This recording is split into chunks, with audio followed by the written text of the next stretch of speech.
तुम्ही म्हटलं पितृदेवो भव म्हणजे वडील.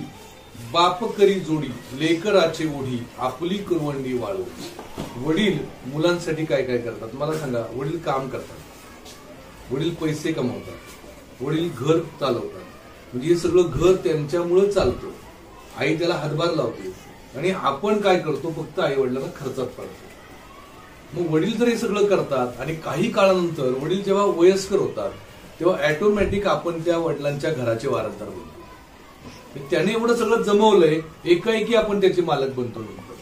मग जर भविष्यात आपण ते सगळं आपल्याला मिळणार आहे, आपण जर मोठी झाल्यानंतर आपल्या बापाची इस्टेट आपल्याला मिळणार आहे, तर आपल्या वडिलांची संस्कृती, आपल्या वडिलांची परंपरा, आपल्या वडिलांचे संस्कार सुद्धा आपण जपणं आपलं काम नाही का?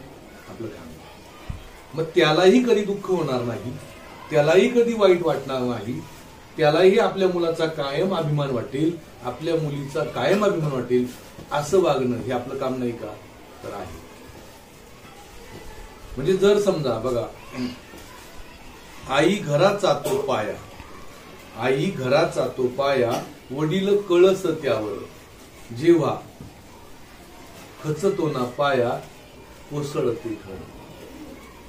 म्हणजे आई आणि वडील हे घराचे फार महत्वाचे घटक असतात.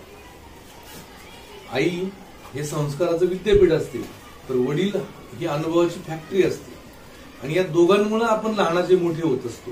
म्हणून आपली जबाबदारी रोज रोज सकाळी उठल्यानंतर असा विचार करायचा, अशी प्रार्थना करायची की या घरात माझ्यामुळं कधीही दुःख येता कामा नये, या घरातल्यांना माझ्यामुळं कधी त्रास होता कामा नये.